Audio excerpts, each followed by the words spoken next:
ഈ പരിശുദ്ധ നോമ്പ് ഒരു മടങ്ങിപ്പോക്കിന്റെ അവസ്ഥ നമുക്കുണ്ടാകട്ടെ.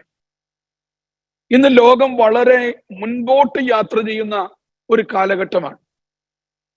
മുമ്പെങ്ങുമില്ലാത്ത വിധത്തിലുള്ള വേഗത ഇന്ന് യാത്രകളിലുണ്ട്. അതാണ് ഡെവലപ്മെന്റിന്റെ ഭാഗമെന്ന് സെക്യുലർ വേൾഡ് പഠിപ്പിക്കുന്നു. ഒരു തരത്തിൽ അത് ശരി തന്നെയാണ്. എന്നാൽ ആത്മീക ലോകം അത് ഒരു മടങ്ങിപ്പോക്കിന്റെ പ്രയാണമാണ് ഉണ്ടാകേണ്ടുന്നത്. ദൈവത്തിന്റെ പാദപീഠത്തിലേക്ക്, മുമ്പുണ്ടായിരുന്ന ദൈവിക വിശുദ്ധിയിലേക്ക് ഒന്ന് മടങ്ങിപ്പോകുക. നാം ഇന്ന് ധ്യാനിക്കുന്ന ഈ വേദഭാഗം അപ്പോസ്തല പ്രവൃത്തി 19-ാം അധ്യായത്തിന്റെ ഒരുപക്ഷെ നിസ്സാരമെന്ന് തോന്നുന്ന ഒരു വേദഭാഗമാണ്, ഒരു വാക്യമാണ്. ആ വാക്യത്തിന്റെ പശ്ചാത്തലം നിങ്ങൾക്ക് എല്ലാവർക്കും അറിയാം.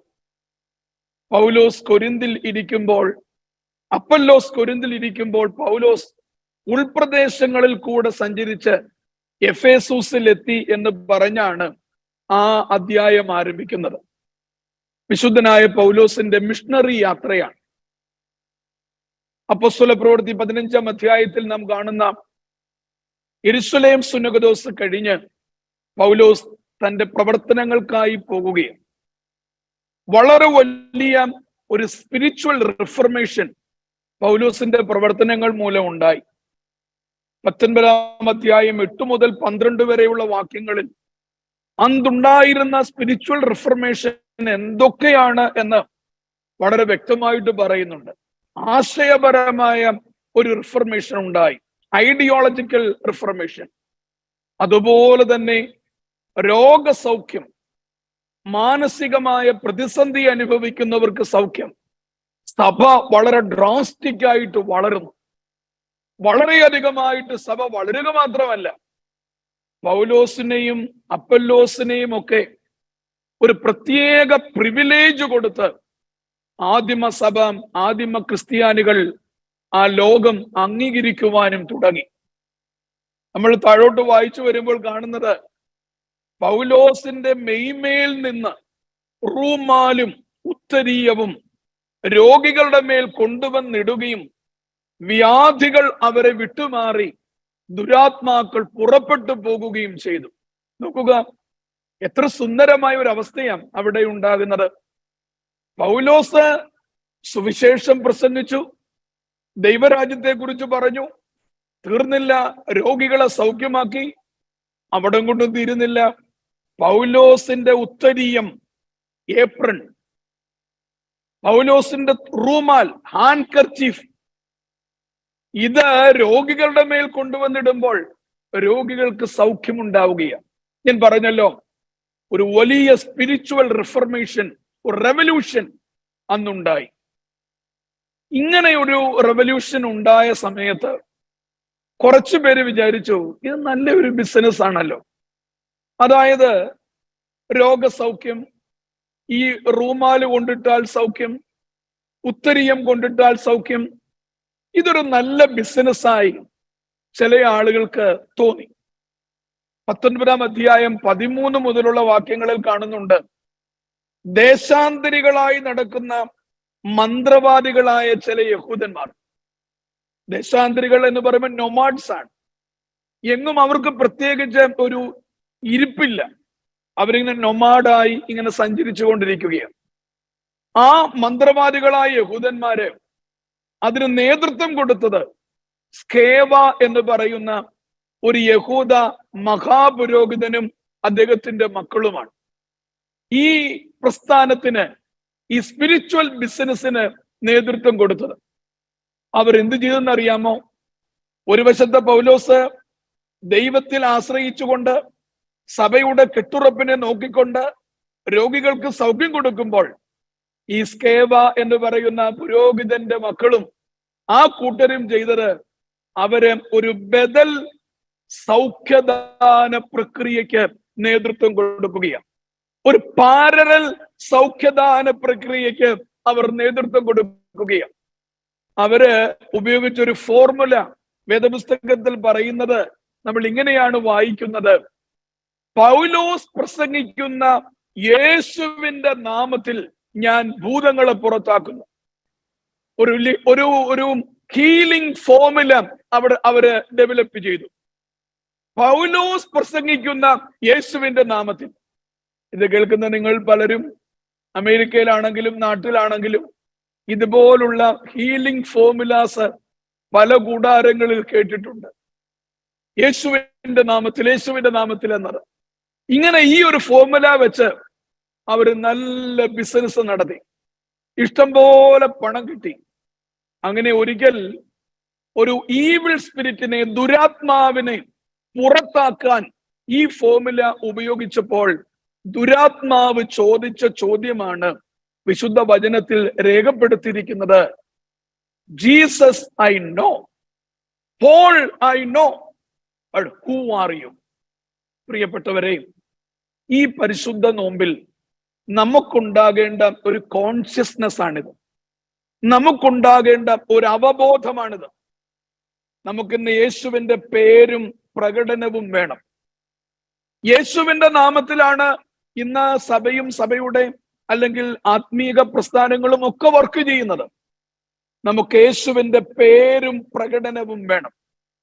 യേശുവിനെ കുറിച്ച് പറയുന്ന അല്ലെങ്കിൽ യേശുവിൽ വിശ്വസിക്കുന്ന വിശുദ്ധന്മാരുടെ ജീവിതത്തെയും നമ്മൾ പലപ്പോഴും കോപ്പി ചെയ്യാറുണ്ട് അല്ലെങ്കിൽ റെഫർ ചെയ്യാറുണ്ട്. എന്നാൽ ഹൂ ആർ യു? നീ ആരാണ്? ഇത് വളരെ പ്രസക്തമായ ഒരു ചോദ്യമായി ബലഹീനനായ എനിക്ക് തോന്നുകയാണ്. മറ്റൊരാളിന്റെ ആത്മീയതയിൽ നമ്മുടെ ആത്മീയത കെട്ടിപ്പടുക്കുവാനല്ല, മറിച്ച് ഞാൻ ആരാണ്, എൻ്റെ ക്രിസ്തുവുമായിട്ടുള്ള ബന്ധത്തിൽ എൻ്റെ ജീവിതം എന്ത് എന്ന് നമുക്ക് ഇന്ന് ചിന്തിക്കേണ്ടിയിരിക്കുന്നു. കാലഘട്ടത്തിന്റെ വലിയ പ്രതിസന്ധി, നമ്മൾ മറ്റു പലരെയും അല്ലെങ്കിൽ മറ്റു പലതിനെയും റെഫർ ചെയ്തുകൊണ്ട് അവരെ ഊന്നി ആത്മീയതയെ കുറിച്ച് പറയും. എന്നാൽ നമ്മുടെ ജീവിതത്തിൽ എന്ത് തരത്തിലുള്ള ആത്മീയതയാണ് രൂപപ്പെട്ടിരിക്കുന്നത്? ഇതാണ് പ്രസക്തമായ ചോദ്യം. ഞാൻ ഓർമ്മപ്പെടുത്തിയല്ലോ, യേശുവിന്റെ പേരും പ്രകടനവും നമുക്ക് വേണം. യേശുവിന്റെ സൗഖ്യങ്ങളെ കുറിച്ച് നമുക്ക് വേണം. ഈ ആഴ്ചകളിലെല്ലാം കർത്താവ് നടത്തിയ സൗഖ്യദാനത്തെ കുറിച്ചാണ് നമ്മൾ വായിച്ചതും ധ്യാനിച്ചതും. എന്നാൽ അതിൽ എൻ്റെ പാർട്ട് എന്താ, എൻ്റെ പൊസിഷൻ എന്താ? ഇത് നമ്മൾ എപ്പോഴും ധ്യാനിക്കേണ്ടുന്ന, ചിന്തിക്കേണ്ടുന്ന ഏറ്റവും പ്രധാനപ്പെട്ട കാര്യമാണ്. ഞങ്ങൾക്ക് യേശുവിനെ അറിയാം, ഞങ്ങൾക്ക് പൗലോസിനെ പരിചയമുണ്ട്. എന്നാൽ നിങ്ങൾ ആരാണ്? നമുക്ക് നാം ആരാണെന്നുള്ള അവബോധം, അത് ആത്മീക ജീവിതത്തിൽ നാം രൂപപ്പെടുത്തേണ്ടിയിരിക്കുന്നു. വിശുദ്ധി സ്വയാർജിതമായി നാം രൂപപ്പെടുത്തേണ്ട ഒന്നാണ്. മറ്റൊരാളിന്റെ വിശുദ്ധി പറഞ്ഞുകൊണ്ട് നമുക്ക് വിശുദ്ധിയെ കുറിച്ച് പറയാൻ കഴിയില്ല. ആ വിശുദ്ധി സ്വയാർജിതമായി നാം തന്നെ രൂപപ്പെടുത്തി ക്രമീകരിച്ച് എടുക്കേണ്ടുന്ന ഏറ്റവും പ്രധാനപ്പെട്ട ഒരു കാര്യമാണ്. നമ്മുടെ കർത്താവ് പറയുന്ന ഉപമകളിൽ പലതിലും ഈ വിശുദ്ധിയുടെ സ്വയാർജിതത്വം, സ്വജപദർശനം, ഇത് നമ്മുടെ കർത്താവ് ഉപയോഗിക്കുന്ന അതിസുന്ദരമായ ഒരു രൂപകമാണ്. മറ്റൊരാളിന്റെ വിശുദ്ധിയല്ല. പഴയ നിയമത്തിൽ നമ്മൾ വായിക്കുന്നുണ്ട്, പുറപ്പാട് പുസ്തകം 11-ാം അധ്യായം 33-ാം വാക്യത്തിന്റെ 2-ാമത്തെ ഭാഗം. പുറപ്പാട് 11:33 2-ാമത്തെ ഭാഗം. എന്നാൽ നൂന്റെ പുത്രനായ യോശുവ എന്ന ബാല്യക്കാരനോ കൂടാരത്തെ വിട്ടുപിരിയാതിരുന്നു. വളരെ ഹൃദയസ്പർശിയായ ഒരു പശ്ചാത്തലത്തിലുള്ള ഒരു വാക്യമാണത്. എന്നാൽ നൂന്റെ പുത്രനായ യോശുവ എന്ന ബാല്യക്കാരനോ അവൻ കൂടാരത്തെ വിട്ടുപിരിയാതിരുന്നു. എന്താണ് പശ്ചാത്തലം? മോശയുടെ നേതൃത്വത്തിൽ ദൈവത്തിന്റെ കൽപ്പന കൊടുത്ത് സമാഗമന കൂടാരം പണിതു. സമാഗമന കൂടാരത്തിന്റെ ഉള്ളിൽ സാക്ഷിയൻ പെട്ടകവും വെച്ചു. ആ tabernacle and arc of the covenant, ഇത് രണ്ടും ക്രമീകരിച്ചു. ഇസ്രായേൽ മക്കൾ ദൈവത്തെ ആരാധിക്കുകയാണ്. അവരിങ്ങനെ പുറപ്പാട് നടത്തുകയാണ്. ഒരു ഫിക്സഡ് പ്ലേസ് അവരുടെ ആരാധനയ്ക്കില്ല. അവരെവിടെ പോകുന്നുവോ പുരോഹിതന്മാർ ഈ സമാഗമന കൂടാരം വഹിച്ചുകൊണ്ട് അവരുടെ കൂടെ മുമ്പിൽ നടന്നു പോകും. അവരെവരെ സെറ്റിൽ ചെയ്യുന്നുവോ അവിടെ ആരാധിക്കും. പക്ഷേ അവിടെ സംഭവിച്ച ഒരു കാര്യം, മോശ പ്രാർത്ഥിക്കാൻ വരുമ്പോ ജനം കൂടെ ഉണ്ട്. മോശ പ്രാർത്ഥന കഴിഞ്ഞ് തിരിച്ചു പോകുമ്പോ ആളുകളെല്ലാം മോശയുടെ കൂടെ അങ്ങ് പോകും. മോശ പ്രാർത്ഥനയ്ക്ക് നേതൃത്വം കൊടുക്കുമ്പോൾ പ്രാർത്ഥനയ്ക്ക് ആളുണ്ട്. എന്നാൽ മോശ പ്രാർത്ഥന കഴിയുമ്പോൾ ആളുകൾ അവരവരുടെ താമസ സ്ഥലത്തേക്ക് കൂടാരങ്ങളെ ഡിസ്പേഴ്സ് ചെയ്യും. എന്നാൽ യോശുവയെ കുറിച്ച് വിശുദ്ധ വചനം പറയുക, നൂന്റെ മകനായ യോശുവ എന്ന ബാല്യക്കാരനോ അവൻ കൂടാരത്തെ വിട്ടുമാറാതിരുന്നു. അവൻ മോശയുടെ കൂടെ പോകുന്നതിനേക്കാൾ സമാഗമന കൂടാരത്തിന്റെ ശാദ്വലതയിൽ, അതിന്റെ വിശുദ്ധിയിൽ അവൻ അഭിരമിക്കുവാൻ ആഗ്രഹിക്കുകയാണ്. നമ്മുടെ ആത്മീകത ഇന്ന് ഒരു മോബ് സൈക്കോളജിയുടെ ആത്മീകതയാണോ? ആൾക്കൂട്ടത്തിന്റെ ഒരു ആത്മീകതയാണോ? ദുഃഖവെള്ളിയാഴ്ച എല്ലാവരും പള്ളിയിൽ വരുമ്പോൾ നമുക്ക് ഒരു ആത്മീക ഉന്നമനം ഉണ്ടാകാറുണ്ട്. കഷ്ടാനുഭവാഴ്ച ഒരുമിച്ച് ആരാധിക്കുമ്പോൾ ഒരു ആത്മീക ഔന്നത്യം ഉണ്ടാകാറുണ്ട്. അത് തെറ്റല്ല താനും. എന്നാൽ വ്യക്തിപരമായി നമ്മുടെ ജീവിതത്തിന്റെ ആത്മീകതയുടെ തോത് എത്രത്തോളമാണ്?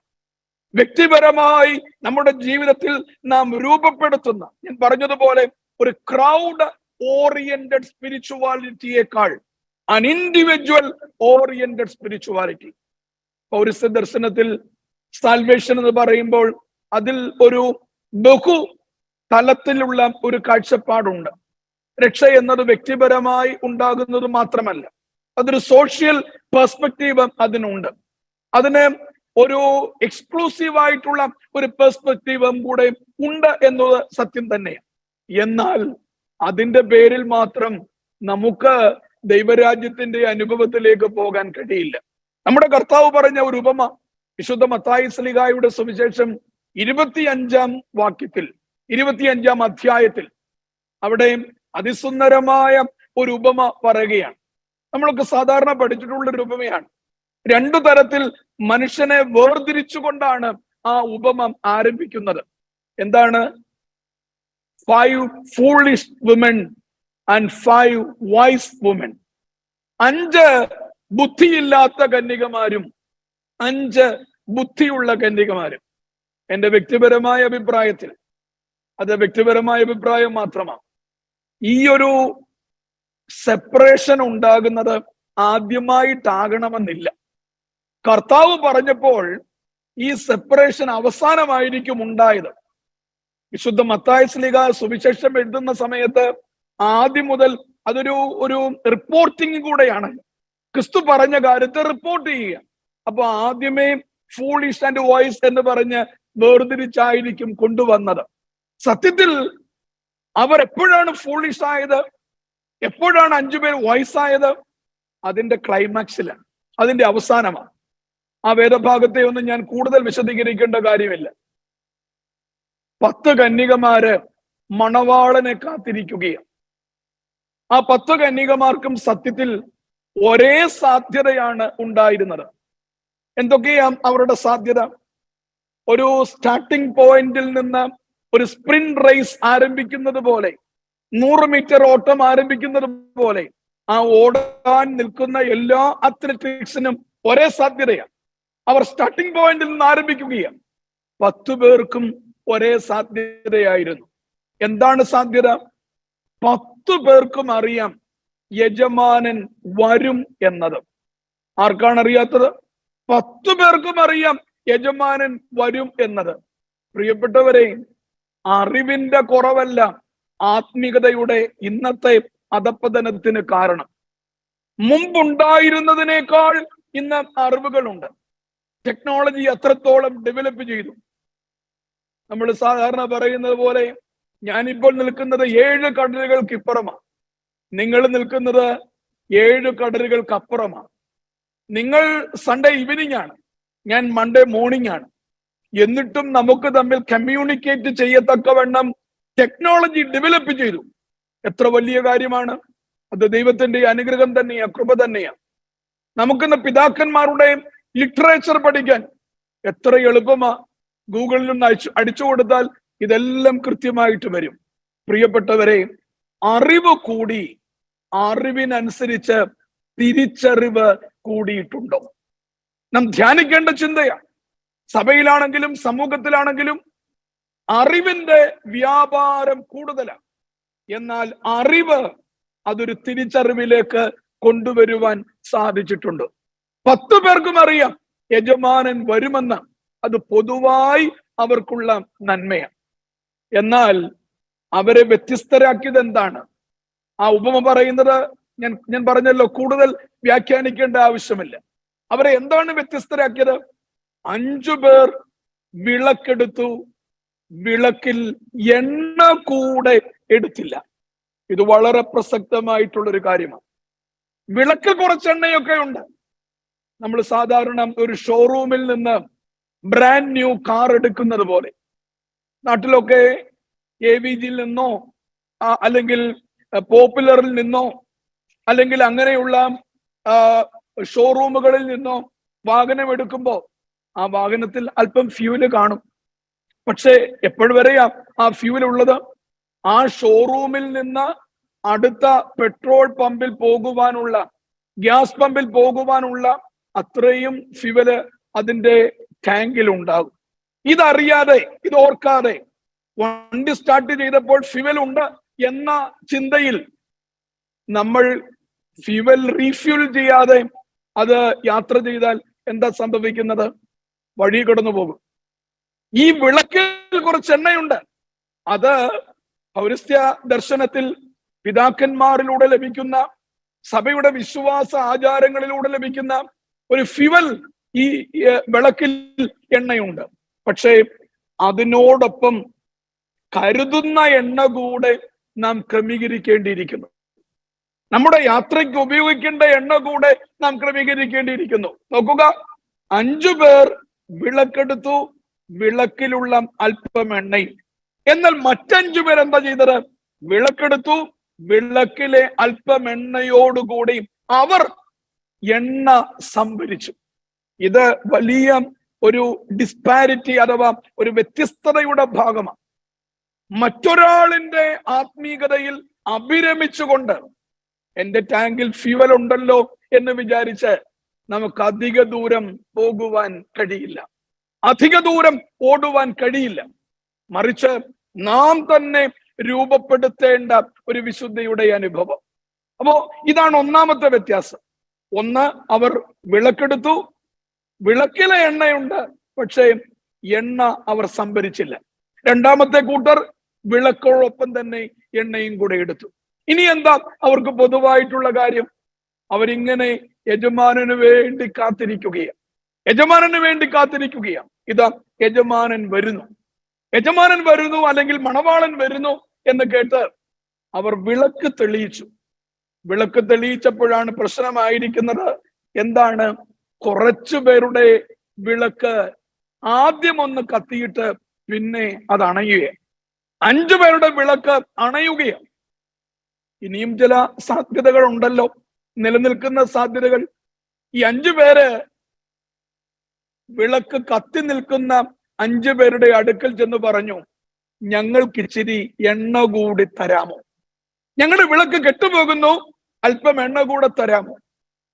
ബലഹീനനായി ഞാൻ അതിനെ കാണുന്നത് വിശുദ്ധരോടുള്ള നമ്മുടെ ഒരു സമ്പർക്കത്തിന്റെ ഭാഗമായിട്ടാണ്. നമ്മുടെയൊക്കെ മനസ്സിലുള്ള വലിയ ഒരു ആശ്വാസമാണ്.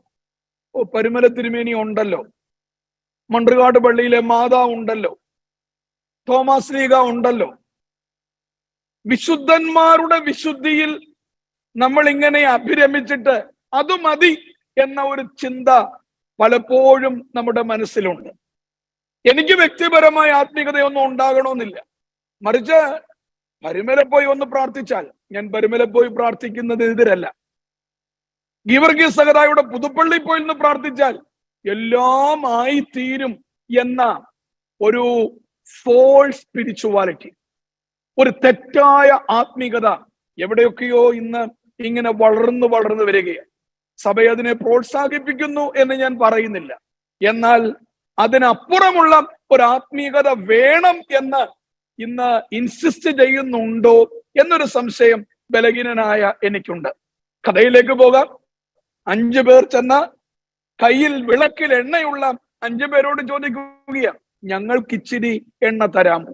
എന്നെ കേൾക്കുന്ന പ്രിയപ്പെട്ടവരെ, വിശുദ്ധന്മാർക്ക് വിശുദ്ധി പകർന്നു തരുവാൻ കഴിയില്ല. നമുക്ക് അത് പരിചയിച്ച് അവരിൽ നിന്ന് എടുത്ത് ജീവിതത്തിലേക്ക് എടുക്കുവാൻ മാത്രമേ കഴിയുള്ളൂ. കാരണം ഈ വിളക്കുള്ള എണ്ണയുള്ള 5 പേര് പറയുന്നത് എന്താ? ഞങ്ങൾ ഇപ്പോൾ തന്നാൽ ഞങ്ങൾക്കും നിങ്ങൾക്കും പോരാതെ വരും, ഞങ്ങൾക്കും നിങ്ങൾക്കും പോരാതെ വരും. പ്രിയപ്പെട്ടവരെ, വിശുദ്ധന്മാരുടെ വിശുദ്ധി അവർക്ക് പകർന്നു തരാൻ കഴിയില്ല. പക്ഷേ നമുക്ക് അത് അവരുടെ ജീവിത വിശുദ്ധിയിലൂടെ പകർത്തിയെടുക്കുവാൻ കഴിയും. അത് ജീവിതത്തിലൂടെ നമുക്കുണ്ടാകേണ്ട നന്മയാണ്. കാരണം അവർക്കും ഈ എണ്ണ ആവശ്യമാണ്. അതുകൊണ്ട് അവരുടെ വിശുദ്ധിയാകുന്ന എണ്ണ അവർ നമുക്ക് പകർന്നു തരില്ല, നമുക്ക് പകർത്തിയെടുക്കാം, നമുക്കതിനെ മാതൃകയാക്കാം. ഇനിയും എന്താ സാധ്യത? ഇനിയുള്ള സാധ്യത, ആ 5 പേര് മറ്റുള്ളവരോട് 5 പേരോട് പറയുകയാണ്, നിങ്ങൾ കടയിൽ ചെന്ന് എണ്ണ വാങ്ങിക്കുക. എനിക്ക് ഏറ്റവും രസകരമായി അഥവാ ഹൃദയസ്പർശിയായിട്ട് തോന്നിയ ഒരു വാക്ക് ഏത് കടയാ? ഗ്രീക്ക് ഭാഷയിൽ ഉപയോഗിക്കുന്ന വാക്ക് പോലോൻഡാസ് എന്ന വാക്കാണ്. പോലോൻഡാസ്. ഈ പോലോൻഡാസ് എന്ന വാക്ക് അമേരിക്കയിലാണെങ്കിലും നാട്ടിലാണെങ്കിലും ഹൈപ്പർ മാർക്കറ്റിന് ഉപയോഗിക്കുന്ന വാക്കല്ല. പോലോൻഡാസ് എന്ന വാക്ക് സ്ട്രീറ്റ് വെൻഡേഴ്സ്, അതായത് നല്ല ശുദ്ധ മലയാളത്തിൽ പറഞ്ഞാൽ ചന്ത. ചന്ത എന്ന സ്ഥലമാണ് മാർക്കറ്റ് പ്ലേസ്. എന്താണ് ഈ ഹൈപ്പർ മാർക്കറ്റും മാർക്കറ്റ് പ്ലേസും തമ്മിലുള്ള വ്യത്യാസം എന്താ? ഹൈപ്പർ മാർക്കറ്റിൽ ഒരു സമയമുണ്ട്. 9 മണിക്ക് ഓപ്പൺ ചെയ്യും, 9 മണിക്ക് ക്ലോസ് ചെയ്യും. എന്നാൽ ഈ മാർക്കറ്റിന്റെ പ്രത്യേകത എന്താ? 24/7 24 മണിക്കൂറും ഉണ്ട്, 7 ദിവസവും ഉണ്ട്. അവരോട് പറയുക, നിങ്ങൾ സ്ട്രീറ്റ് വെൻഡേഴ്സിന്റെ അടുത്ത് ചെന്ന് എണ്ണ വാങ്ങുക. പ്രിയപ്പെട്ടവരെ, ശ്രദ്ധയോടെ ഓർക്കണേ, ഈ 5 പേർ അവിടെ ചെന്നിട്ട് അവർക്ക് എണ്ണ കിട്ടിയില്ല. അവസരങ്ങൾ ഇനിയും ഉണ്ടായേക്കാം, എന്നാൽ അനവരതമായി തുടരുന്ന അവസരങ്ങൾ ഉണ്ടാകണമെന്നില്ല. നമ്മുടെ മനസ്സിലെ ഏറ്റവും വലിയ ഒരു കോൺഫിഡൻസ്, 2024 കഷ്ടാനുപാഴ്ച ഉണ്ടല്ലോ, 2025 നോമ്പുണ്ടല്ലോ, റിട്ടയർ ചെയ്തിട്ട് നോമ്പ് നോക്കാമല്ലോ, റിട്ടയർ ചെയ്തിട്ട് ആത്മീയതയ്ക്ക് പോകാമല്ലോ. പ്രിയപ്പെട്ടവരെ, അവസരങ്ങൾ ഇനിയും ഉണ്ടായേക്കാം, പക്ഷേ അനവരതമായി നീണ്ടു നിൽക്കുന്ന അവസരങ്ങൾ ഉണ്ടാകണം എന്നില്ല. നോക്കുക, യജമാനൻ വരികയാണ്. വന്നിട്ട് ഈ 5 പേര് യജമാനനോടൊപ്പം മണവറയിൽ പ്രവേശിച്ചു. 5 പേര് വിളക്ക് കെട്ട 5 പേര് മുട്ടിക്കൊണ്ടിരിക്കുകയാണ്. അവര് പറഞ്ഞു, ഞങ്ങൾക്കും തുറന്നു തരണം, ഞങ്ങൾക്കും തുറക്കണം. പക്ഷെ എനിക്ക് ഏറ്റവും വേദനാജനകമായി തോന്നിയ ഒരു കാര്യം, യജമാനൻ അകത്തു നിന്ന് പറയുന്ന വാക്കാണ്, മണവാളൻ അകത്തു നിന്ന് പറയുന്ന വാക്കാണ്, നിങ്ങളെ ഞാൻ അറിയുന്നില്ല. I don't know. നിങ്ങളെ ഞാൻ അറിയുന്നില്ല. ഇത് ഇച്ചിരി നീതികേടായിട്ട് തോന്നുകയാണ്. 10 പേരെയും മണവാളൻ അറിയത്തില്ലേ? തന്റെ മണവാട്ടിമാരെ 10 പേരെയും അറിയത്തില്ലേ? പിന്നെ എന്താ അകത്തു നിന്ന് അറിയില്ല എന്ന് പറയുന്നത്? സ്നേഹം നിറഞ്ഞവരെ, എനിക്ക് ക്രിസ്തുവിനെ അറിയാമോ എന്നതിനേക്കാൾ എന്നെ ക്രിസ്തുവിനെ അറിയാമോ എന്നതാണ് പ്രസക്തമായ ചിന്ത. നമ്മളൊരു പക്ഷേ മാമോദിസ മുങ്ങിയവരാണ്, ദേവാലയത്തിലെ മെമ്പർഷിപ്പ് നമുക്കുണ്ട്, ഒരു വൈദികനാണ്, മെത്രാപ്പോലിത്തയാണ്, എനിക്ക് യേശുവിനെ അറിയാം. പക്ഷേ യേശുവിന് എന്നെ അറിയാം. I know Jesus, I know Paul, but who are you? നീ ആരാ? യേശുവിന്റെ പേരും പ്രകടനവും പോരാ. കഷ്ടാനുഭവാഴ്ചയിൽ അത് പ്രവൃത്തിയിൽ നടത്തിക്കൊണ്ട് ആരാധന നടത്തിയത് കൊണ്ട് മാത്രമായില്ല. ഈ ആരാധന വ്യക്തിപരമായ ഔന്നത്യത്തിലേക്ക്, വ്യക്തിപരമായ വിശുദ്ധിയിലേക്ക് നയിക്കണം. ഇതാണ് ഈ പരിശുദ്ധ നോമ്പിൽ നമുക്ക് ഏറ്റവും അനിവാര്യമായിരിക്കുന്നത്. 139 സങ്കീർത്തനം 24 വാക്യത്തിൽ സങ്കീർത്തനക്കാരൻ ഓർമ്മപ്പെടുത്തുകയാണ്, വ്യസനത്തിനുള്ള മാർഗം എന്നിലുണ്ടോ എന്ന് നോക്കി ശാശ്വത മാർഗത്തിൽ എന്നെ വഴി നടത്തണം. വ്യസനത്തിനുള്ള മാർഗം എന്നിലുണ്ടോ എന്ന് നോക്കി ശാശ്വത മാർഗത്തിൽ എന്നെ വഴി നടത്തണം. കാരണം ഞാൻ എന്നെ കുറിച്ച് ചിന്തിച്ചാൽ ഞാൻ പെർഫെക്റ്റാ. എന്നെ പോലെ പൂർണ്ണനായി വേറെ ആരുമില്ല. എന്നാൽ ദൈവത്തിന്റെ കാഴ്ചപ്പാടിൽ എന്നെ ഒന്ന് നോക്കണം. ക്രിസ്തുവിന്റെ കാഴ്ചപ്പാടിൽ എന്നെ ഒന്ന് നോക്കണം. ക്രിസ്തു എന്താണോ എന്നിൽ നിന്ന് ആഗ്രഹിക്കുന്നത്, അതെ, നിങ്ങളെ ഞാൻ അറിയുന്നില്ല എന്നാണോ ക്രിസ്തു പറയാൻ പോകുന്നത്? പ്രിയപ്പെട്ടവരെ, ഏറ്റവും അനിവാര്യമായ സമയത്തുള്ള നമ്മുടെ അസാന്നിധ്യമാണ് ഏറ്റവും വേദനാജനകമായ അവസ്ഥ. അനിവാര്യമായ സമയത്തുള്ള അസാന്നിധ്യം. ഈ മണവാളനോടൊപ്പം മണവറയിൽ പ്രവേശിക്കാൻ എല്ലാ തരത്തിലും യോഗ്യത നേടിയവരാണ് എല്ലാ കന്യകമാരും. ഞാൻ പറഞ്ഞല്ലോ, അവർക്കെല്ലാം അറിവുണ്ട്, അവർക്കെല്ലാം ഒരേ സാധ്യതയാണ്, അവർക്കെല്ലാം ഒരേ പോസിബിലിറ്റിയാണ്. പക്ഷേ അത് വ്യക്തിപരമായി വിശുദ്ധിയിലേക്ക് വളരുവാൻ ഉപയോഗിച്ചവർക്കാണ് മണവാളനോടൊപ്പമുള്ള സ്ഥാനമുള്ളത്. ഈ ഉപമ പറയുമ്പോൾ തന്നെ കർത്താവ് പറയുന്നുണ്ട്, സ്വർഗരാജ്യത്തെ കുറിച്ചാണ് കർത്താവ് രൂപകം കൊടുക്കുന്നത്. സ്വർഗരാജ്യത്തിൽ ആരാണ് പ്രവേശിക്കുന്നത്? ഇത് പറഞ്ഞിട്ടാണ് ഈ ഉപമ കർത്താവ് വ്യക്തമാക്കുന്നത്. വ്യക്തിപരമായ ഒരു വിശുദ്ധിയിലേക്ക് നമുക്ക് പ്രവേശിക്കുവാൻ കഴിയുമോ? പൗലോസ്ലീഹ 1 കൊരിന്ത്യർ ലേഖനം 4 അധ്യായം 4 വാക്യം, 1 Corinthians chapter 4 verse 4, അവിടെ പറയുന്നു, എനിക്ക് യാതൊരു കുറ്റത്തെക്കുറിച്ചും ബോധമില്ലെങ്കിലും അതിനാൽ ഞാൻ നീതിമാൻ എന്ന് വരികയില്ല, എന്നെ വിധിക്കുന്നത് കർത്താവാകുന്നു. എനിക്ക് യാതൊരു കുറ്റത്തെക്കുറിച്ചും ബോധമില്ലെങ്കിലും, ബോധമില്ലെന്ന് വെച്ചാൽ കുറ്റബോധമില്ലെങ്കിലും, ഒരു ഗിൽറ്റി ഫീലിംഗ് ഇല്ലെങ്കിലും, എന്നെ വിധിക്കുന്നത് കർത്താവാകുന്നു എന്നത്, അതുകൊണ്ട് ഞാൻ കർത്താവാണ് കുറ്റം വിധിക്കുന്നത് എന്നതുകൊണ്ട് ഞാൻ സ്വയം വിധിക്കുന്നതിനാൽ ഞാൻ കുറ്റക്കാരനാകാതെ ഇരിക്കുന്നില്ല. ഇന്നത്തെ ഏറ്റവും വലിയ പ്രയാസം ജസ്റ്റിഫിക്കേഷനാണ്, നീതീകരണമാണ്, ജനറലൈസേഷനാണ്. എല്ലാവരും ഒക്കെ തെറ്റ് ചെയ്യുന്നു, എല്ലാവരും ഒക്കെ പാപം ചെയ്യുന്നു, എന്തിനും നീതീകരിക്കുന്ന ഒരു സ്വഭാവം നമ്മുടെ ഇടയിൽ, എൻ്റെ ജീവിതത്തിൽ ഒക്കെ വളർന്നു വരികയാണ്. ഇവിടെ വ്യക്തിപരമായ ഒരു വിശുദ്ധിയിലേക്ക് പോകാൻ കഴിയുമോ? അതിനെന്താ ചെയ്യണ്ടേ? കോവിഡ് ഒക്കെ മാറി, COVID-19 എന്ന് പറയുന്ന ഭൂതം നമ്മിൽ നിന്ന് മാറി എന്ന ഒരു ചിന്തയിലാണല്ലോ നമ്മളിപ്പോൾ നിൽക്കുന്നത്. ഏകദേശം 1.5 വർഷത്തോളം വളരെ പ്രതിസന്ധിയിലായിരുന്നു ലോകം മുഴുവനും. നാട്ടിലാണെങ്കിൽ യാത്ര ചെയ്യാൻ എന്തോ ബുദ്ധിമുട്ടാണ്, കാരണം ലോക്ക്ഡൗൺ ആണ്. അത്യാവശ്യം പള്ളിയിലൊക്കെ പോകണം, അത്യാവശ്യ കാര്യങ്ങൾ ചെയ്യണം. അത്യാവശ്യത്തിന് പോകുന്നവർക്ക് ഗവൺമെന്റ് ഒരു ലീനിയൻസി തന്നു, യാത്ര ചെയ്യാം. പക്ഷെ ഒരു കാര്യം, ഒരു അഫിഡവിറ്റ് കയ്യിൽ വെച്ചിരിക്കണം. ഒരു അഫിഡവിറ്റ്, ഒരു സത്യവാങ്മൂലം കയ്യിൽ വെച്ചിരിക്കണം. എൻ്റെ വാഹനത്തിലാണെങ്കിൽ എന്തോരം സത്യവാങ്മൂലങ്ങളായിരുന്നു എഴുതി, ഓരോ ദിവസവും എഴുതുക. ഇന്ന വീട്ടിൽ ഇന്നാരായ ഞാൻ ഇന്ന സമയത്ത് ഇന്നതിന് പോകുന്നു എന്ന് പറഞ്ഞ് സത്യവാങ്മൂലം എഴുതണം. നിങ്ങളിൽ പലരും നാട്ടിൽ ഉണ്ടായിരുന്നപ്പോൾ എഴുതിയിട്ടുള്ളവരാണ്. അമേരിക്കയിൽ ഒരുപക്ഷെ അത്രയും അത് പ്രസക്തമായിരിക്കില്ല. ഈ സത്യവാങ്മൂലത്തിൽ 3 കാര്യങ്ങൾ നിർബന്ധമായിട്ടുണ്ടാകണം. ഈ അഫിഡവിറ്റിൽ 3 കാര്യങ്ങൾ നിർബന്ധമായിട്ടുണ്ടാകണം. 1, ഞാൻ ആരാണ്. 2, ഞാൻ എങ്ങോട്ടാണ് പോകുന്നത്. 3, എൻ്റെ യാത്രയുടെ ഉദ്ദേശം എന്താണ്. Who am I and where I am going and what is the purpose of my journey? ഇത് 3 നിർബന്ധമായിട്ടുണ്ടാകണം. Who am I എന്നത് നമുക്കറിയാം. ഞാൻ ആരാ, ഇന്ന വീട്ടിൽ ഇന്നാരുടെ മകൻ നമ്മൾ എഴുതി വെക്കും. രണ്ടാമതായിട്ട് എങ്ങോട്ടാ പോകുന്നത്, അത് നമുക്കറിയാം. ഇന്ന സ്ഥലത്തേക്കാ പോകുന്നത്. ഞാനിപ്പോൾ എൻ്റെ ഇടവകയായ കൂടൽ സെന്റ് മേരീസ് മഹാ ഇടവകയിൽ നിന്നാണ് ഈ വചനപ്രഘോഷണം നിങ്ങളുടെ മുമ്പിൽ, ദൈവ മുമ്പിൽ സമർപ്പിക്കുന്നത്. എൻ്റെ വീട് അടൂരാണ്. ഏകദേശം 25 കിലോമീറ്റർ ദൂരമുണ്ട്. ഒന്ന് ചിന്തിച്ചു നോക്കിയേ, what is the purpose of my journey? എൻ്റെ യാത്രയുടെ ഉദ്ദേശം എന്താ? അന്ന് പലരും പച്ചക്കറി മേടിക്കാൻ എന്ന് പറഞ്ഞ് എവിടുന്ന പച്ചക്കറി മേടിക്കുന്നേ? കൂടലിൽ നിന്ന്. എവിടുന്നാ പുറപ്പെടുന്നത്?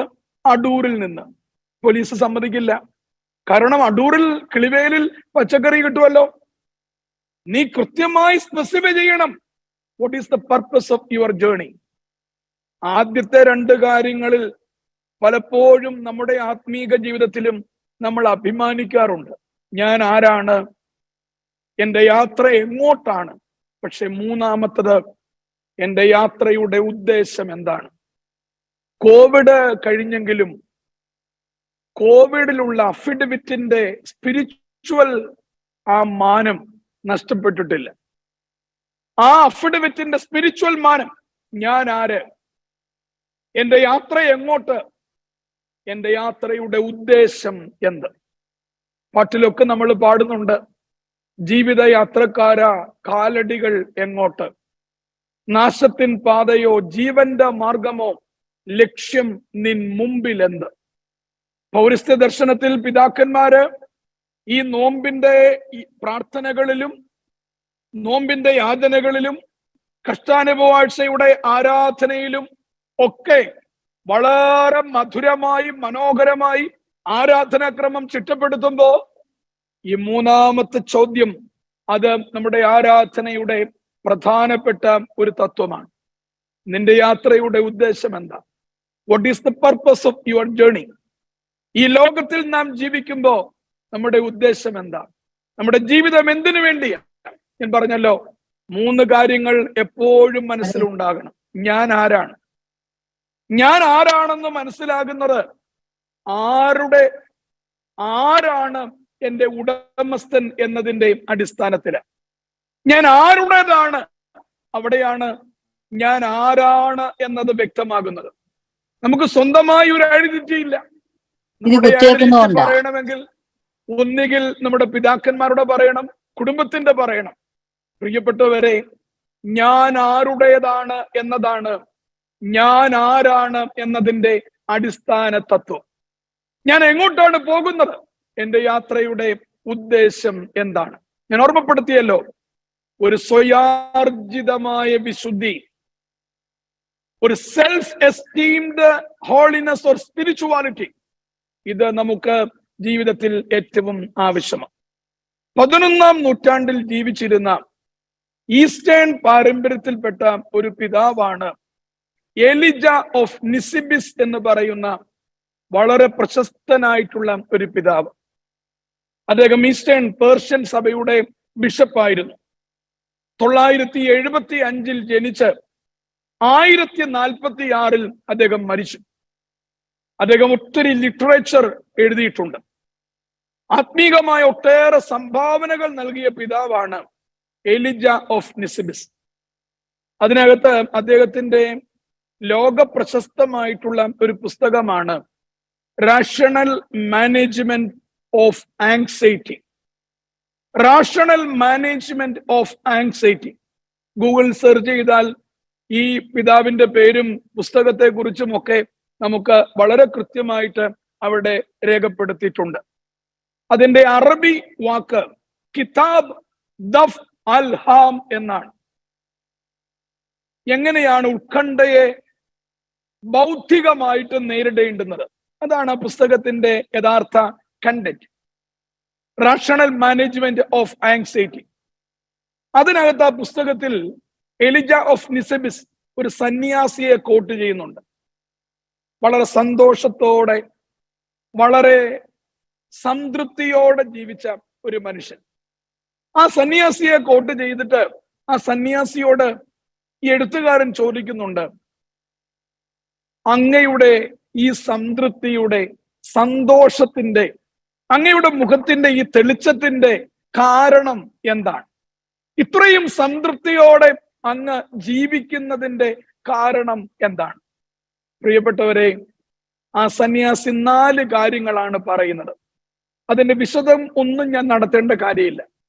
ആ 4 പോയിന്റ്സ് മനസ്സിലുണ്ടെങ്കിൽ നമ്മുടെ ജീവിതത്തെയും കുറച്ചുകൂടെ വിശുദ്ധിയിലേക്ക് നയിക്കാൻ നമുക്ക് സാധിക്കും.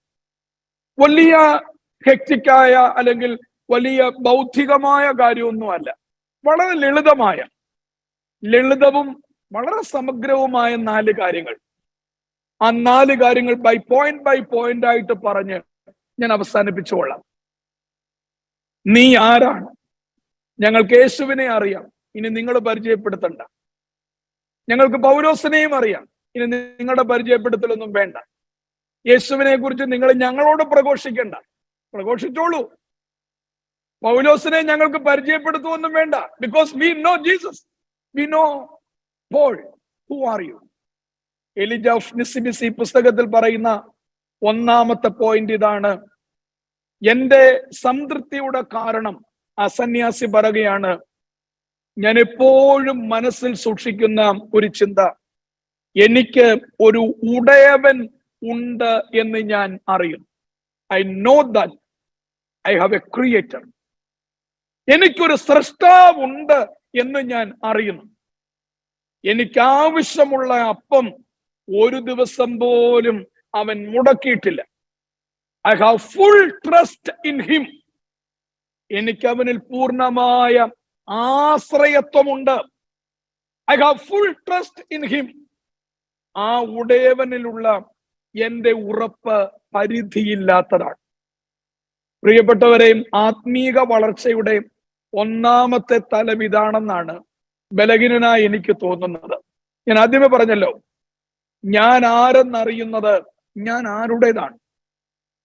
ഈ സന്യാസി പറയുകയാണ്, I know that I have a creator. എനിക്കൊരു സ്രഷ്ടാവുണ്ട് എന്ന് ഞാൻ അറിയുന്നു. എന്നോടുള്ള അവന്റെ കരുതൽ പരിധിയില്ലാത്തതാണ്. ഒരു ദിവസം പോലും അവൻ എനിക്ക് അപ്പം മുടക്കിയിട്ടില്ല. അതിനാൽ അവനിൽ ഞാൻ പൂർണ്ണമായി ആശ്രയിക്കുന്നു. ഇത് നമ്മുടെ ആത്മീക ജീവിതത്തിന്റെ ഒരു അടിസ്ഥാനമായി മാറേണ്ടുന്നതാണ്. A complete trust in our creator. നമ്മുടെ സൃഷ്ടാവിലുള്ള ഏറ്റവും ആഴമേറിയ ഒരു ആശ്രയത്വം നമുക്കുണ്ടാകണം. ഒന്ന് ഓർക്കണം, ഒരു മനുഷ്യ ജന്മത്തിന്റെ അതുല്യത. നമ്മളൊക്കെ മനുഷ്യരായിട്ട് ഈ ലോകത്തിൽ ജീവിക്കുന്നു. അതിന്റെ സയന്റിഫിക് പെർസ്പെക്റ്റീവ് നമ്മൾ പഠിച്ചാൽ പോലും നമ്മുടെ ജന്മത്തിന്റെ ആ അതുല്യത എന്താ? സയൻസ് പറയുന്നത്, ഒരു മനുഷ്യ കുഞ്ഞ് ജനിക്കുന്നത് അതിന്റെ റേഷ്യോ, ഞാൻ അശ്ലീലം ഒന്നും പറയുകയല്ല, നിങ്ങൾ അത് ചിന്തിക്കരുത്. 10 ലക്ഷം സ്പേമുകളിൽ 1 ഒരു ഓവവുമായി ഫെർട്ടിലൈസ് ചെയ്യുന്നു. ശുദ്ധ മലയാളത്തിൽ പറഞ്ഞാൽ 10 ലക്ഷം പുരുഷ ബീജങ്ങളിൽ 1 ഒരു സ്ത്രീയുടെ അണ്ഡവുമായി യോജിക്കുമ്പോഴാണ് ഒരു മനുഷ്യ കുഞ്ഞുണ്ടാകുന്നത്. അങ്ങനെയാണെങ്കിൽ നമ്മുടെ ജന്മത്തിന്റെ ratio 10 lakh is to 1 or 1/10 lakh. എന്നെ കേൾക്കുന്ന പ്രിയപ്പെട്ടവരെ, ആ 1 ആരാണ്? ആ 1 എന്താണ്? ആ 1 ആ 1 യോജിപ്പിക്കുന്നത് ആരാണ്? സയൻസ് ഒരുപക്ഷെ അതിന് പല ന്യായങ്ങൾ, ഇവല്യൂഷനോ അങ്ങനെ പല ന്യായങ്ങൾ പറഞ്ഞേക്കാം. ഡാർവിന്റെ ഡയറി അദ്ദേഹത്തിന്റെ മരണം കഴിഞ്ഞ് അദ്ദേഹത്തിന്റെ മക്കൾ പബ്ലിഷ് ചെയ്തു. ആ ഡയറിയിൽ അദ്ദേഹം എഴുതിയിരിക്കുന്ന ഒരു വാചകം ഏറെ ശ്രദ്ധേയമാണ്. In my inner mind I don't think that all things happen by chance. In my inner mind I don't think that all things happen by chance. ശാസ്ത്രീയമായി പറയുമ്പോൾ ഞാൻ പറഞ്ഞല്ലോ, 10 ലക്ഷം 10 lakh ഈസ് ടു 1. 10 ലക്ഷം അനുബന്ധം 1. 1/10 lakh. ആ 1 ഇല്ലെങ്കിൽ നമ്മളില്ല. ആരാണ് ആ 1? 139-ാം സങ്കീർത്തനത്തിൽ സങ്കീർത്തനക്കാരൻ പറയുന്നു, നീയല്ലോ എന്റെ അന്തരംഗങ്ങളെ നിർമ്മിച്ചത്, എന്റെ അമ്മയുടെ ഉദരത്തിൽ നീ എന്നെ മെടഞ്ഞു. knit me together. നീ എന്നെ മെടഞ്ഞു. ഭയങ്കരവും അതിശയവുമായി നീ എന്നെ സൃഷ്ടിച്ചിരിക്കുന്നു. മനുഷ്യ ശരീരം ഇന്ന് ധ്യാനിക്കേണ്ട ഏറ്റവും പ്രധാനപ്പെട്ട ഒരു കാര്യമാണ് ഹ്യൂമൻ ബോഡി. അങ്ങനെയുള്ള ധ്യാന ചിന്തകളൊക്കെ ലോകത്തിൽ പലയിടത്തും, പ്രത്യേകിച്ച് സെൻ ബുദ്ധിസത്തിൽ ഡെവലപ്പ് ചെയ്തിട്ടുണ്ട്. ഈ മനുഷ്യ ശരീരം തന്നെ നമ്മൾ ധ്യാനിക്കണം. അതിലേക്ക് ഞാൻ ഇപ്പോൾ സമയത്തിന്റെ ചുരുക്കം മൂലം പോകുന്നില്ല. എന്നാൽ നമ്മുടെ ജന്മം ദൈവത്തിന്റെ കർമ്മ പദ്ധതിയിലെ ഏറ്റവും വലിയ അവസരമാണ്. മെഡിക്കൽ സയൻസ് പറയുന്നത്, in the most negligible chance a human child is born into this earth. The most negligible chance.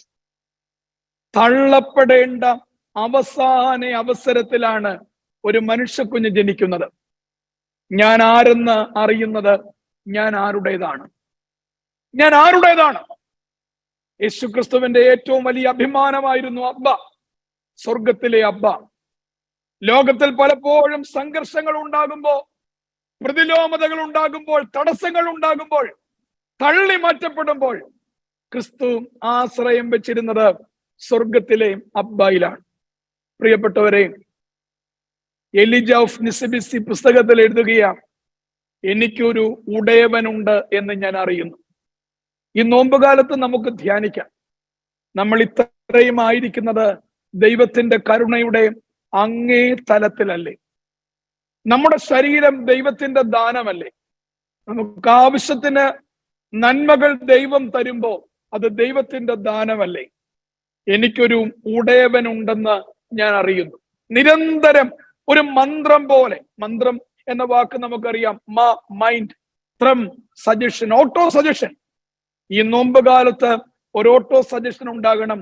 I know that I have a creator, I am fully trust in him. കാരണം എനിക്കൊന്നും അവൻ മുടക്കിയിട്ടില്ല. ഞാൻ ആഗ്രഹിക്കുന്നതിനേക്കാൾ കൂടുതൽ നന്മകൾ എനിക്ക് അവൻ തന്നിട്ടുണ്ട്. രണ്ടാമത്തെ ചിന്ത, എലിജ ഓഫ് നിസിബിസ് ഈ സന്യാസിയെ കോട്ട് ചെയ്ത് പറയുകയാണ്, ഒന്ന്, എനിക്കൊരു ഉടയവനുണ്ട്. രണ്ടാമതായിട്ട് പറയുന്നു, എന്റെ ജീവിതത്തിന് ഒരവസാനമുണ്ടെന്ന് ഞാൻ അറിയുന്നു. അതിവേഗം ഞാൻ അതിലേക്ക് ഓടി അടുക്കുന്നു എന്നറിയുന്നതിനാൽ അതീവ ജാഗ്രതയോടെ ഞാൻ ജീവിക്കുന്നു. ഒരു മരണബോധം, ഇൻ സിംഗിൾ ഇൻവെർട്ടഡ് കോമ, ഒരു മരണബോധം, എ ഡെത്ത് കോൺഷ്യസ്നസ്. എല്ലാറ്റിനും ഒരവസാനമുണ്ട്. ജീവിതത്തെ കുറിച്ച് പറയുന്നത് life is a postponed death ആണ്. Life is a postponed death. നീട്ടിവെക്കപ്പെട്ട മരണമാണ് ജീവിതം. പ്രിയപ്പെട്ടവരെ, ഒരു മരണബോധം മനസ്സിലുണ്ടെങ്കിൽ ജീവിതമുള്ളത് അത് സന്തോഷത്തോടും സംതൃപ്തിയോടും വിശുദ്ധിയോടും ദൈവത്തിലുള്ള നമ്മുടെ ആശ്രയത്വത്തോടും നമുക്ക് ജീവിക്കുവാനായിട്ട് കഴിയും. ഈ ലോകത്തിൽ ആരും ചിരഞ്ജീവികളായിട്ട് ജനിച്ചിട്ടില്ല. ആത്മീയതയുടെ വലിയൊരു പാഠമാണ്, എനിക്കൊരു അവസാനമുണ്ട്. ഈ ലോകത്തിന്, ലോക ജീവിതത്തിൽ എനിക്കൊരു അവസാനമുണ്ട്. Because for every arrival there is a departure. എല്ലാ ആഗമനത്തിനും ഒരു മാറ്റമുണ്ട്, അല്ലെങ്കിൽ ഒരു തിരിച്ചുപോക്കുണ്ട്, ഒരു പുറപ്പെടലുണ്ട്. For every arrival there is a departure. എല്ലാ ആഗമനത്തിനും ഒരു പുറപ്പാടുണ്ട്. ഒരു മരണബോധം മനസ്സിൽ എപ്പോഴും സൂക്ഷിക്കേണ്ടുന്നത് നല്ലതാണ്. നമ്മുടെ ആരാധനയിൽ നിങ്ങൾ പാമ്പാക്കുട നമസ്കാരത്തിന്റെ രഹസ്യ പ്രാർത്ഥന വായിച്ചുവല്ലോ. ചൊവ്വാഴ്ച പാതിരാത്രിയുടെ രഹസ്യ പ്രാർത്ഥനയിൽ നമ്മളെപ്പോഴും ധ്യാനിക്കേണ്ട ഒരു ഭാഗമാണ്. എന്നെ കേൾക്കുന്ന പ്രിയപ്പെട്ടവരെ, ഈ വാചാ പ്രാർത്ഥനകളെക്കാൾ ഏറ്റവും അനുഗ്രഹമുള്ളതാണ് പിതാക്കന്മാരുടെ എഴുതപ്പെട്ട പ്രാർത്ഥനകൾ. ഈ നോമ്പുകാലങ്ങളിലൊക്കെ അത് നമ്മൾ ഈ ഇൻസ്റ്റന്റ് പ്രേയേഴ്സിനേക്കാൾ അത് വളരെ പ്രധാനപ്പെട്ടതാണ്. ഞാനത് കൂടുതൽ വ്യാഖ്യാനിക്കുന്നില്ല. ചൊവ്വാഴ്ച പാതിരാത്രി ഇങ്ങനെയാണ് പ്രാർത്ഥിക്കുന്നത്: കർത്താവേ, നിന്നോട് ഞങ്ങൾ അപേക്ഷിക്കുന്നത് എന്തെന്നാൽ നിന്റെ കരുണ ഞങ്ങളുടെ മേൽ വരികയും നിന്റെ വലതുകൈ ഞങ്ങളെ മറയ്ക്കുകയും ചെയ്യണമേ. എന്തെന്നാൽ എൻ്റെ ആത്മാവ് ശരീരത്തിൽ നിന്നുള്ള അതിൻ്റെ പുറപ്പാട് നേരത്തെക്കുറിച്ചും മനുഷ്യരുടെ ആത്മാക്കളെ വീശി വിരുദ്ധതകൾ നിറഞ്ഞിരിക്കുന്ന ഈ ലോകത്തിൽ വെച്ച് ചെയ്തിട്ടുള്ള പാപങ്ങൾ ഹേതുവായിട്ട് അന്ധകാര സ്ഥലത്തേക്ക് അവരെ കൊണ്ടുപോകുവാൻ വായുമണ്ഡലത്തിൽ പതിയിരിക്കുന്ന പിശാചുക്കളുടെ എതിർപ്പിനെയും ഭയപ്പെടുന്നു. ഈ ലോകത്തിൽ പ്രാർത്ഥിക്കുകയാ, കർത്താവേ, എൻ്റെ ശരീരവും എൻ്റെ ആത്മാവും വേർപെടുന്ന ഒരു സമയമുണ്ട്. ശാസ്ത്രം ഇത്രയും ഡെവലപ്ഡ് ആയിട്ടും മരണത്തെ തടുക്കാൻ കഴിയുന്നില്ലല്ലോ പ്രിയപ്പെട്ടവരെ. ഈ ശരീരത്തിൽ നിന്നും ഈ ആത്മാവ് വേർപെടുന്ന ഒരു സമയമുണ്ട്. അവിടെ നിന്റെ കരുണ എന്നോടുകൂടെ ഉണ്ടാകണമേ. തിങ്കളാഴ്ച സന്ധ്യയുടെ രഹസ്യ പ്രാർത്ഥനയിൽ, തിങ്കളാഴ്ച സന്ധ്യ, കർത്താവെ, ആത്മാവും ശരീരവും ലോകത്തിൽ സ്ഥിതി ചെയ്യുമ്പോൾ തന്നെ നിന്റെ കരുണയ്ക്കായി നിന്നെ വിളിക്കുന്നു. അവ അന്യോന്യം വേർതിരിഞ്ഞു കഴിയുമ്പോൾ ന്യായസ്ഥലത്ത് അവയുടെ കടങ്ങൾക്ക് വേണ്ടി അപേക്ഷിക്കുവാൻ കഴിയുന്നതല്ല. ആകയാൽ അവ രണ്ടിനോടും കരുണ ചെയ്യണമേ. വളരെ പ്രസക്തമായൊരു കാര്യമാണ്. നമ്മൾ മരണാനന്തര ജീവിതത്തിൽ വിശ്വസിക്കുന്നുണ്ട്. മരിച്ചു കഴിഞ്ഞാൽ പ്രാർത്ഥിക്കണമെന്നത് സഭയുടെ ബേസിക് ഡോക്ട്രിനാണ്. അതെല്ലാം സത്യം തന്നെയാണ്. പക്ഷേ ഈ ബേസിക് ഡോക്ട്രിൻ ഉള്ളത് കൊണ്ട് ആരെങ്കിലും പ്രാർത്ഥിച്ചാൽ എനിക്ക് എപ്പോഴും നന്മ കിട്ടും എന്ന ഒരു ചിന്ത, അത് ഒരു പുനർവിചിന്തനത്തിന് തയ്യാറാകണം. കാരണം ഇവിടെ പറയുന്നത് എന്താ? കർത്താവെ, ആത്മാവും ശരീരവും ലോകത്തിൽ സ്ഥിതി ചെയ്യുമ്പോൾ തന്നെ നിന്റെ കരുണയ്ക്കായി വിളിക്കുന്നു. ഈ ലോകത്തിൽ സ്ഥിതി ചെയ്യുമ്പോൾ നിന്റെ കരുണയ്ക്കായി വിളിക്കുന്നു. അവ അന്യോന്യം വേർപിരിഞ്ഞു കഴിഞ്ഞാൽ ന്യായസ്ഥലത്ത് അവയുടെ കടങ്ങൾക്ക് വേണ്ടി അപേക്ഷിക്കുവാൻ കഴിയില്ല. ആകയാൽ അവ രണ്ടിനോടും കരുണ ചെയ്യണമേ. ഒരു മരണബോധം മനസ്സിൽ സൂക്ഷിക്കുക. അമേരിക്കയിലാണെങ്കിലും ഇന്ത്യയിലാണെങ്കിലും കേരളത്തിലാണെങ്കിലും ഒരു വർഷം 365 ദിവസമേ ഉള്ളല്ലോ. 80 വയസ്സാണ് ഒരാൾ ജീവിക്കുന്നത് എന്നാണ് വേദപുസ്തകം പറയുന്നത്. അത് മാക്സിമം പോട്ടെ, 100 വെച്ചോ. ഈ 365 ഗുണം 100, 365 ഗുണം 80, ഒരു 29,200 ഉള്ളൂ. 220 ഉണ്ട്. ആ കാലും കൂടെ, ഒരു ക്വാർട്ടറും കൂടെ ചേരുമ്പോൾ 29,220. നമ്മൾ എപ്പോഴും ഓർക്കേണ്ട കാര്യം, അതിൽ എത്ര കഴിഞ്ഞു, ഇതിനോടകം എത്ര കഴിഞ്ഞു. എന്റേതാണെങ്കിൽ ഹാഫ് സെഞ്ചുറി കഴിഞ്ഞു. പ്രിയപ്പെട്ടവരെ, ഒരു മരണബോധം സൂക്ഷിക്കണം. കാരണം നമ്മുടെ ജീവിതത്തിന്റെ വിശുദ്ധി ആ മരണബോധത്തിലൂടെയാണ്. ജിദ്ദു കൃഷ്ണമൂർത്തി എന്ന് പറയുന്ന ലോക പ്രശസ്തനായ ഫിലോസഫർ, അദ്ദേഹം പറയുന്ന ഒരു വാചകം എന്നെ പലപ്പോഴും എൻ്റെ ആത്മീയതയെ പരുവപ്പെടുത്തുവാൻ ഏറെ പ്രചോദനമായി മാറിയിട്ടുള്ള ഒന്നാണ്. അദ്ദേഹം ഇങ്ങനെയാണ് പറയുന്നത്: life is death and death is awaiting you. You can argue with death as you argue with life.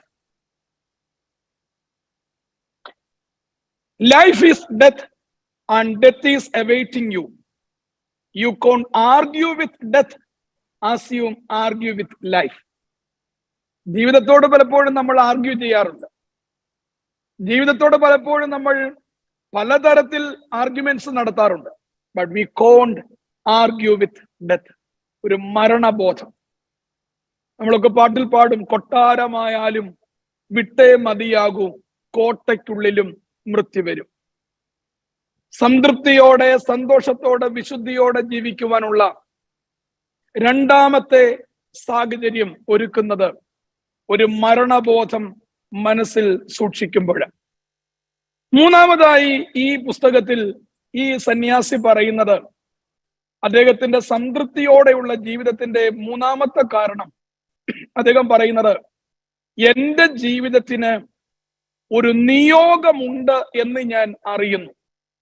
അതെന്നിലൂടെ തന്നെ നിർവഹിക്കപ്പെടുന്നതിനാൽ ഞാൻ എന്നെ തന്നെ ഒരുക്കുന്നു. I have an occasion. എനിക്കൊരു നിയോഗമുണ്ട്, എനിക്കൊരു വിളിയുണ്ട്. അത് മറ്റൊരാളിലേക്ക് കോമ്പൻസേറ്റ് ചെയ്യാൻ കഴിയില്ല. എന്റെ നിയോഗം ഞാൻ തന്നെ ചെയ്യണം. പ്രിയപ്പെട്ടവരെ, നിയോഗങ്ങൾ തിരിച്ചറിയാൻ കഴിയാത്തതാണ് ഇന്നത്തെ പ്രതിസന്ധി. ഏദനിലെ പ്രതിസന്ധിയും അതായിരുന്നു. ആദാമിനെയും ഹവ്വായെയും സൃഷ്ടിക്കുമ്പോൾ അവരെ കുറിച്ച് ദൈവത്തിന് ഒരു നിയോഗമുണ്ട്. മാർക്ക് ട്വെയിൻ എന്ന് പറയുന്ന പ്രശസ്തനായ സാഹിത്യകാരൻ, അദ്ദേഹം പറയുന്ന വാചകം നിങ്ങൾ പലരും കേട്ടിട്ടുണ്ട്. മാർക്ക് ട്വെയിൻ അദ്ദേഹം പറയുന്ന വാചകം എങ്ങനെയാണ്? The two most important days in your life are the day you are born and the day you find out why. The most important days in your life are the day that you are born and the day you find out why. ജീവിതത്തിലെ ഏറ്റവും പ്രധാനപ്പെട്ട 2 ദിവസങ്ങൾ, ഒന്ന് നീ ജനിച്ച ദിവസം, 2 എന്തിനു വേണ്ടി നീ ജനിച്ചു എന്ന് തിരിച്ചറിയുന്ന ദിവസം. ഇന്ന് പലർക്കും അറിയില്ല തങ്ങളുടെ നിയോഗം എന്താ. What is your occasion? വിശുദ്ധ വേദപുസ്തകത്തിൽ യോഹന്നാൻ സ്നാപകന്റെ അടുക്കൽ പലരും ചെന്നിട്ട് ചോദിച്ചു, ഞങ്ങൾ എന്ത് ചെയ്യണം? ജനങ്ങൾ ചോദിച്ചു, ഞങ്ങൾ എന്ത് ചെയ്യണം? ഉടനെ പറഞ്ഞു, 2 ഉടുപ്പുള്ളവൻ അതില്ലാത്തവന് കൊടുക്കണം. ചുങ്കക്കാർ ചോദിച്ചു, ഞങ്ങൾ എന്ത് ചെയ്യണം? അവരോട് പറഞ്ഞു, കൽപ്പിച്ചിട്ടുള്ളതിൽ കൂടുതൽ നിങ്ങൾ പിരിക്കരുത്. പടയാളികൾ ചോദിച്ചു, ഞങ്ങൾ എന്ത് ചെയ്യണം? ഉടനെ പറഞ്ഞു, ഭീഷണിപ്പെടുത്തരുത്, വ്യാജമായ കുറ്റാരോപണം ചെയ്യരുത്, വേതനം കൊണ്ട് തൃപ്തി അടയണം. ഇത്രയേ ഉള്ളൂ. നമ്മയൊക്കെ ആക്കിയിരിക്കുന്ന തമ്പുരാന് നമുക്കൊക്കെ ചില ചെറിയ നിയോഗങ്ങൾ തന്നിട്ടുണ്ട്. ആ നിയോഗങ്ങൾ വിശ്വസ്തയോടെ പൂർത്തീകരിക്കണം. വലിയവനായില്ലെങ്കിലും വിശ്വസ്തനാകുവാൻ ശ്രമിക്കുക. വലിയവനാകേണ്ട കാര്യമൊന്നുമില്ല. ദൈവം ആഗ്രഹിച്ചിട്ടുണ്ടെങ്കിൽ നമ്മെ വലിപ്പപ്പെടുത്തിക്കൊള്ളും. പക്ഷേ വലിയവനേക്കാൾ വലുതാണ് വിശ്വസ്തൻ. 3-ാമത്തെ ചിന്ത, I know that my life has an occasion. എന്നെ വിളിച്ച ആ ദൈവത്തിന് എന്നെ കുറിച്ച് ഒരു നിയോഗമുണ്ട്. അവരവരുടെ നിയോഗങ്ങൾ ഏറ്റെടുക്കണം. ഒരപ്പൻ, ഒരമ്മ, ഒരു വൈദികൻ, മെത്രാപ്പോലിത്ത അവരവരുടെ നിയോഗങ്ങൾ ഏറ്റെടുക്കുമ്പോൾ ജീവിതം കുറെ കൂടെ തൃപ്തികരമായി നന്മയായി പോകും. 4-ാമത്തെ ചിന്ത കൂടെ പറഞ്ഞ് ഞാൻ അവസാനിപ്പിക്കട്ടെ. 1, I know that I have a creator. അവനിൽ ഞാൻ പൂർണ്ണമായി വിശ്വസിക്കുന്നു. 2, I know that my life has an end. എന്റെ ജീവിതത്തിന് ഒരു അവസാനമുണ്ടെന്ന് ഞാൻ കരുതുന്നു. 3-ാമതായി, I know that I have an occasion. അത് ഞാൻ തന്നെ ചെയ്യണം. അതിന് വേറെ ഒരു കോമ്പൻസേഷൻ നടത്താൻ ഒക്കില്ല, ഒരു പകരം വെക്കാൻ ഒക്കില്ല. ഞാൻ ചെയ്യേണ്ടുന്നത്, എന്റെ നിയോഗം ഞാൻ തന്നെ ചെയ്യണം. അത് ചെയ്യുവാൻ ഞാൻ ഏറ്റവും ജാഗ്രതയോടെ പ്രവർത്തിക്കുന്നു. 4-ാമതായി ഈ സന്യാസി പറയുന്നത്, Elijah of Nisibis, the rational management for anxiety എന്ന് പറയുന്ന ആ ഗ്രന്ഥത്തിൽ രേഖപ്പെടുത്തുന്നത്, ഞാൻ എവിടെയായിരുന്നാലും എന്റെ ദൈവം എന്നെ കാണുന്നു എന്ന് ഞാൻ അറിയുന്നു. അതിനാൽ തിന്മ ചെയ്യുവാൻ ഞാൻ അധൈര്യപ്പെടുന്നു. എന്തൊരു വലിയ ഒരു കാഴ്ചപ്പാടാണ്. വളരെ ലളിതമായ, സോ സിമ്പിൾ. ഒരുപക്ഷെ നിങ്ങളിത് കേൾക്കുമ്പോ ഇത്രയേ ഉള്ളോ? പക്ഷേ ഈ ഇത്രയേ ഉള്ളോ എന്നത് നമ്മുടെ ജീവിതത്തിലേക്ക് എത്രത്തോളം നമ്മൾ ട്രാൻസ്മിറ്റ് ചെയ്തിട്ടുണ്ട്. നമ്മളൊക്കെ ദൈവത്തെ കുറിച്ച് ഒത്തിരി കാര്യങ്ങൾ പറയും. 139-ാം സങ്കീർത്തനം 7-ാം വാക്യത്തിൽ പറയുന്നത് പോലെ, നിന്റെ ആത്മാവിനെ ഒളിച്ച് ഞാൻ എവിടേക്ക് പോകും? തിരുസന്നിധി വിട്ട് ഞാൻ എവിടേക്ക് ഓടും? ഞാൻ സ്വർഗത്തിൽ കയറിയാൽ നീ അവിടെയുണ്ട്, പാതാളത്തിൽ കിടക്ക് വിരിച്ചാൽ നീ അവിടെയുണ്ട്, ഉഷസ്സിൽ ചിറക് വിരിച്ച് സമുദ്രത്തിന്റെ അറ്റത്ത് എന്ന് പാർത്താൽ അവിടെയും നിന്റെ വലങ്കൈ എന്നെ നടത്തും, നിന്റെ വലങ്കൈ എന്നെ പിടിക്കും. നമ്മൾ സങ്കീർത്തനം വായിക്കും, പക്ഷേ ആ ദൈവം എന്നെ കാണുന്നു എന്ന ബോധം നമുക്കുണ്ടോ? സങ്കീർത്തനക്കാരനെ കാണേണ്ട ദൈവം, ആ ദൈവം എന്നെ കാണുന്നു. നമ്മുടെ ആത്മീകതയെ പരുവപ്പെടുത്തുവാൻ, സ്വയാർജിതമായ വിശുദ്ധിയിലേക്ക് ജീവിക്കുവാൻ നമ്മെ നിയോഗിച്ച ദൈവത്തിന്റെ കരുണ അതതിന്റെ പൂർണ്ണതയിൽ അനുഭവിക്കുവാൻ എപ്പോഴും നമുക്ക് വേണ്ടുന്ന ഒരു കോൺഷ്യസ്നെസ് ആണ്, എന്റെ ദൈവം എന്നെ കാണും. ഞാൻ മുമ്പും പല പ്രസംഗങ്ങളിൽ പറഞ്ഞിട്ടുള്ളതാണെങ്കിലും ആവർത്തനത്തിൽ വിരസതയുണ്ടായാൽ ക്ഷമിക്കണം. പണ്ടുകാലത്ത് നമ്മുടെയൊക്കെ നാടുകളിൽ അമേരിക്കക്കാരൊക്കെ വീട് വെച്ചാൽ, ഇതിന് കാശുള്ളവരൊക്കെ വീട് വെച്ചാല് ആ വീടിന്റെ മുമ്പിൽ ഒരു മതിൽ കൂടെ പണിയും. ആ മതിലിന്റെ മുകളിൽ ഒരു 3 കുരങ്ങന്മാരെ വാർത്തു വെക്കും. 3 കുരങ്ങന്മാരെ ഫിറ്റ് ചെയ്ത് വെക്കും. ഒരു കുരങ്ങൻ 2 കൈ കൊണ്ട് കണ്ണടച്ചു വെക്കും. ഒരു കുരങ്ങൻ 2 കൈ കൊണ്ട് ചെവി അടച്ചു വെക്കും. ഒരു കുരങ്ങൻ 2 കൈ കൊണ്ട് വായടച്ചു വെക്കും. അപ്പൊ ഇന്ന് കുരങ്ങന്മാരൊന്നും ഇല്ല കേട്ടോ. ഇന്ന് അങ്ങനെയുള്ള വീടുകളിൽ ഈ 2 തൂണിലിരിക്കുന്നത് സിംഹം, അകത്തും സിംഹം പുറത്തും സിംഹം. പണ്ട് കുരങ്ങന്മാരായിരുന്നു. എന്താ ഈ കണ്ണടച്ച കുരങ്ങൻ പറയുന്നത്? ഞാൻ കാണണ്ടാത്തതൊന്നും കാണുന്നില്ല. ചെവി അടച്ച കുരങ്ങൻ പറയുന്നത് എന്താ? ഞാൻ കേൾക്കണ്ടാത്തതൊന്നും കേൾക്കുന്നില്ല. വായടച്ച കുരങ്ങൻ പറയുന്നത് എന്താ? ഞാൻ പറയണ്ടാത്തതൊന്നും പറയുന്നില്ല. സത്യത്തിൽ അതിനപ്പുറത്തേക്ക് ഒരു തലം കൂടെ സ്പിരിച്വാലിറ്റിയിലുണ്ട്. ഞാൻ കാണണ്ടാത്തത് കണ്ടാൽ അത് കണ്ടുകൊണ്ടിരിക്കുന്ന ഒരു ദൈവമുണ്ട്. ഞാൻ കേൾക്കണ്ടാത്തത് കേട്ടാൽ അത് കേട്ടുകൊണ്ടിരിക്കുന്ന ഒരു ദൈവമുണ്ട്. ഞാൻ പറയണ്ടാത്തത് പറഞ്ഞാൽ അത് കേട്ടുകൊണ്ടിരിക്കുന്ന ഒരു ദൈവമുണ്ട്. പോൾ എവിടുക്കമോ എന്ന് പറയുന്ന ഈസ്റ്റേൺ വേദ വ്യാഖ്യാതാവ്, അദ്ദേഹത്തിന്റെ പുസ്തകമൊക്കെ ടിക്കോൺ സെമിനാരിയിൽ പഠിച്ചിട്ടുള്ള ആളുകളാണ് എന്നെ കേൾക്കുന്നവര് എന്ന് എനിക്കറിയാം. അദ്ദേഹം പറയുന്ന വളരെ ശക്തമായ ഒരു അഭിപ്രായമുണ്ട്. ദൈവത്തെ അറിയുന്നു എന്ന് പറയുന്നവരുടെ ജീവിത വിശുദ്ധി ഇല്ലായ്മയാണ് സെക്കുലർ വാദക്കാരുടെ പ്രതിസന്ധിയേക്കാൾ ഏറ്റവും പ്രയാസകരമായിട്ടുള്ളത്. ദൈവത്തെ അറിയുന്നു എന്ന് പറയുന്നവരുടെ ക്രമമില്ലാത്ത ജീവിതം, ദൈവത്തെ അറിയുന്നു എന്ന് പറയുന്നവരുടെ മൊറാലിറ്റി ഇല്ലാത്ത ജീവിതം, അതാണ് എത്തയിസ്റ്റുകളുടെ ജീവിതത്തെക്കാൾ പ്രശ്നമുള്ളത് എന്നാണ് പോൾ എവിടുക്കമോ പറയുന്നത്. പ്രിയപ്പെട്ടവരെ, നമുക്ക് ഈ ഒരു അവബോധമുണ്ടോ?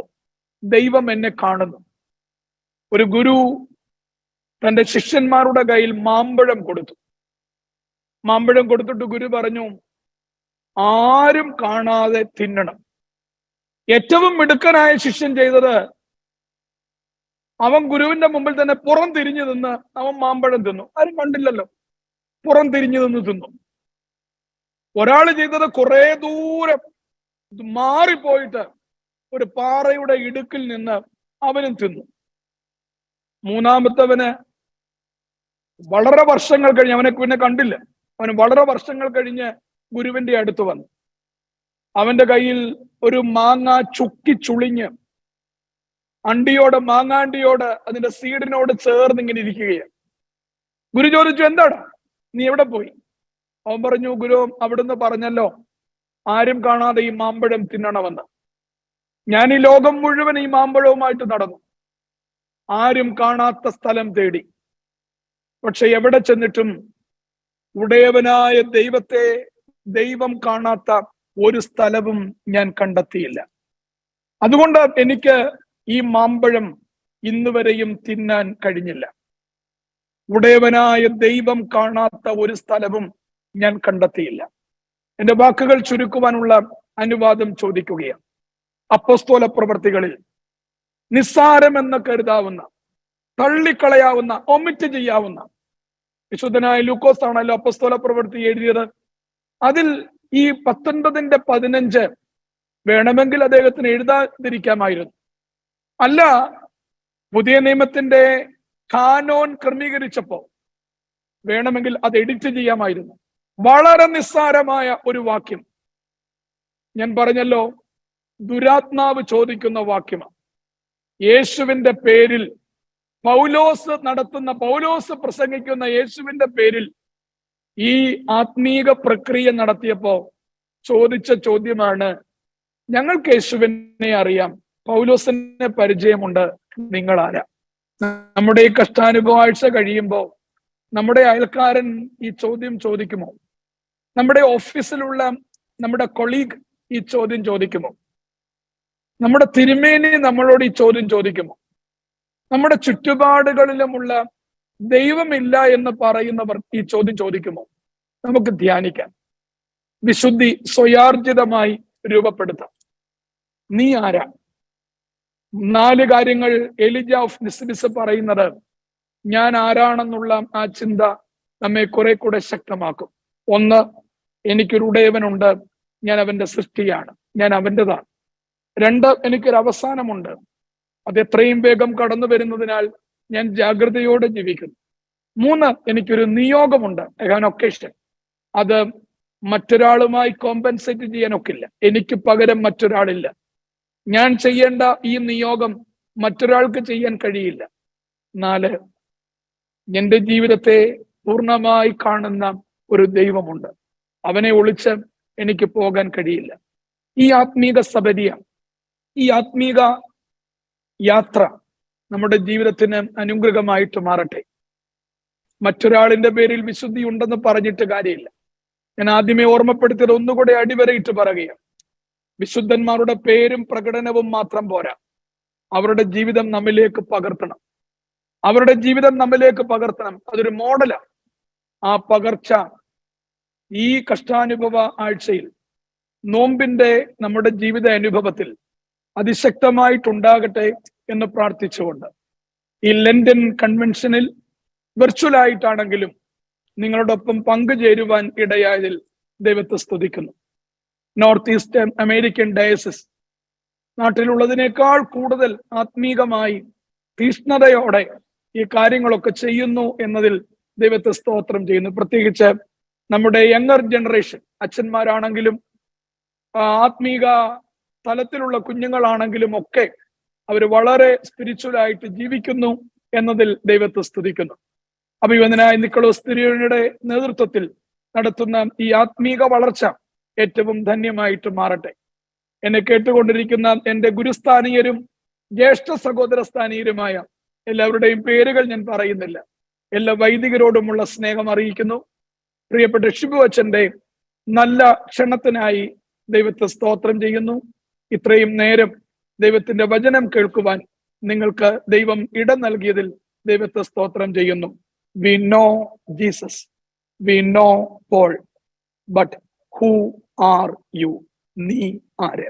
നീ ആര് എന്ന ചോദ്യം നമുക്ക് ക്രിയാത്മകമായ ചില ഉത്തരങ്ങളിലേക്ക് പോകുവാൻ ഈ കാലം അനുഗ്രഹമാകട്ടെ. ദൈവം നമ്മെ എല്ലാവരെയും വാഴ്ത്തി